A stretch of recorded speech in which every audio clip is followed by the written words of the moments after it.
Les mauvaises nouvelles s'accumulent pour l'économie hongroise. Après la suspension des missions du FMI et de l'Union européenne qui devaient négocier une aide financière pour la Hongrie, la note du pays a été dégradée. Elle passe au rang d'investissement spéculatif, a estimé l'agence Fitch le 6 janvier dernier.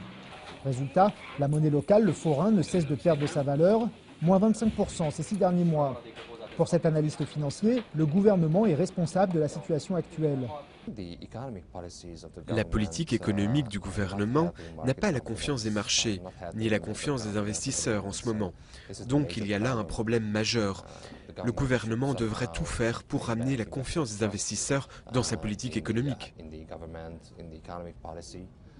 Ramener la confiance et surtout des fonds pour financer la dette du pays, le Premier ministre Viktor Orban l'a bien compris. Le pays a besoin de 15 milliards d'euros. Une délégation hongroise est partie négocier mardi 10 janvier avec le Fonds monétaire international. Au gouvernement, on se dit confiant.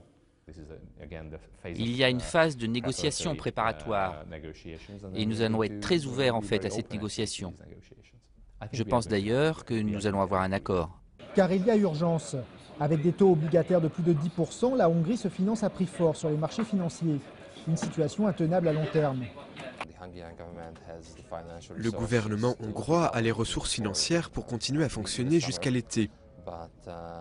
Mais je pense que nous devrions trouver un accord d'ici la fin février ou début mars ou plus tard, car la confiance du marché peut s'évaporer et ensuite le forint peut chuter beaucoup plus bas.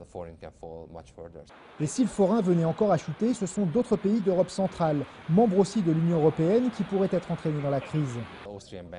Les banques autrichiennes ont une exposition très élevée en Hongrie. Donc il peut y avoir un effet de contagion sur l'Autriche si la situation s'aggrave en Hongrie. Pour l'heure, les incertitudes économiques affectent seulement la vie des Hongrois. Avec la chute du forint, ce sont tous les produits d'importation qui sont plus chers. Une situation difficile que tout le monde souhaite voir cesser au plus vite.